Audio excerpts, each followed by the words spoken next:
Master. Thank you everyone for coming today as well. We just heard a great speech from Melanie detailing a lot of the thoughts and practices that we can do in this time that has a manifold of troubles for us.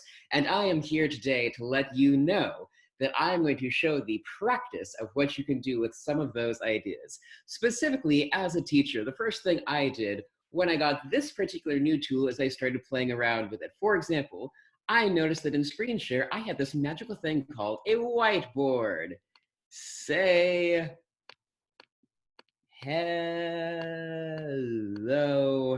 And I can even give myself the magical gold star.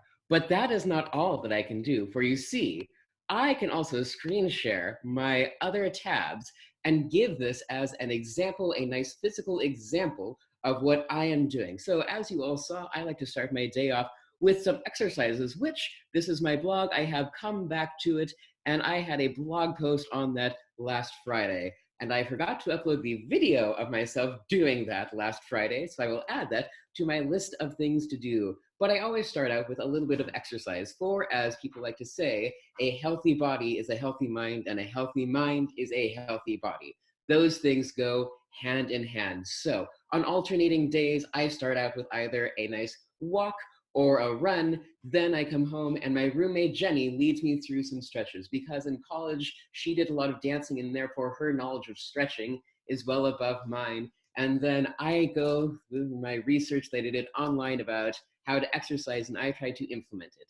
Fun fact that I have learned, sit-ups are very bad for you. Your spine is not meant to curve that way and they will actually be detrimental to your health and not really help with the old ab muscles. Then I get into my work periods after I have a nice full breakfast. On Mondays, Wednesdays, and Fridays, I like to start out with my blog. In terms of Monday, I was writing all about how the ideas that we have are not necessarily always new, but that's okay, because you see over the weekend I was talking with a student about his work, and he had the great idea of having doors be portals between worlds. He was a little disappointed that someone else had come up with that idea first, but I managed to convince him that even though someone else had, it still had value that he had come up with it himself. So finding those areas where we can express ourselves and we show our creativity is grand. Speaking of creativity, I have started making YouTube videos, specifically of two varieties. One, I teach Dungeons and Dragons, and not everyone knows what that is. So to let my parents know all about it, I've been creating a series of YouTube videos all about D&D basics, including how to dungeon master. I've also been using the fact I can do the funny voices. I'm doing the Star Wars script in all sorts of voices. Which is so much fun for me, because then I just get to explore and play and hopefully bring joy to the world.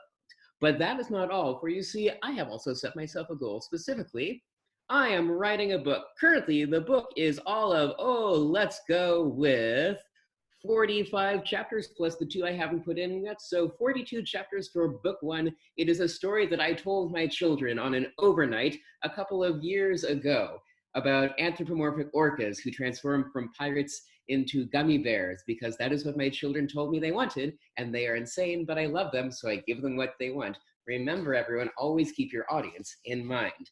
Speaking of my children, I actually am still employed. For you see, I reached out to the school and said, well, we're doing a great job of giving kids their classroom environment at home. I think we need to give them social opportunities as well. So I managed to convince my school to let me continue to do Dungeons and Dragons with my children.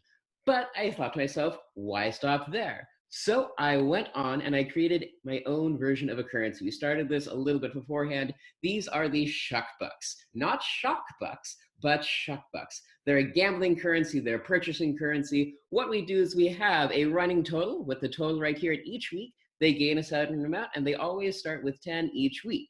On Tuesdays and Thursdays, I send out a video of a marble run that has been turned into a NASCAR-style race. And I give the names of the top 7 teams, and they have to guess who got in one of the first 5 places. They can place bets on as many as they would like. If they manage to pick someone from the 1st through 5th places, they will at least not lose any. But if they bet on any in the 6th or 7th place, then, oh my God, they will lose a manifold of their currency. But What can the currency do? Well, it can be used to buy certain things. It can be used to buy bonuses for their D&D games, or if they are one of the student leaders, something terrible to do to their players. Maybe they will turn them into squirrels. Maybe they will force them to act awkward, or maybe they will steal a player from another group and force them to be in their campaign for the day.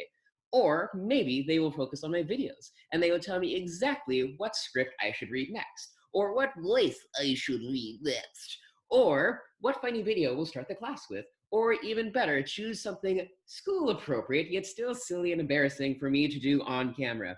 Or perhaps they will do something specifically with the Shuckbucks. For you see, in addition to all of this, I've also started giving them build challenges. They spend so much of their time on screen that who knows how much time they get off screen. So I'm giving them a reason to turn off that device and really use their brains creatively to do something new. This week's topic is, why the do I have to be in school again? They are giving me either drawings or things built in Legos. And I can tell you right now, I have received so many drawings of random scribble colors that I don't quite know what I should do. If I should just do a nice quilt of insanity or pick randomly which one speaks to me in a very Pollock kind of way. The best Lego so far, by the way, was a kid who spelled out the word help in Legos. I think my children are struggling with being back in school, and I love it. Because you see, every Friday, we get to have the real fun. They pick 2 topics for me to research each week, and therefore, I create a nice little quiz game for them. This week's topic is Peanuts, the plant, and Peanuts, the comic strip. Because first off, we had the comics, and the next person decided to be silly. So the quiz this week is called Peanuts with a T, because you can all guess how I could mispronounce that if I was not being careful with myself. Now, what does this do? Well, for them, it gives them something to look forward to. It gives them something to be excited about. And for me, it gives me direction with which to build that intellectual curiosity where I am researching things that I never thought I would research. Who knew that peanuts flower above the ground, yet seed below it? I do now, and I never would have known that beforehand. Also, who knew that in 2001, an entire bedroom wall that Charles Schultz drew on for his daughter was removed from a house and donated to a museum? So, my fellow Toastmasters, what I hope you will take from this is that there are a manifold of things that we can do to keep ourselves engaged. We can go out every morning and tell ourselves, yes, I will exercise. We can research the silly things and say, yes, this is useless, but at least I know more than I knew yesterday. And we can give ourselves goals and stick with them to prove that we are still alive and thriving and active. And one last thing, because I am a problem share, we can go away with the physical cards and maybe use something digital so that people can have access to something and we can all have the same mannerisms to recognize. Thank you very much, my fellow Toastmasters.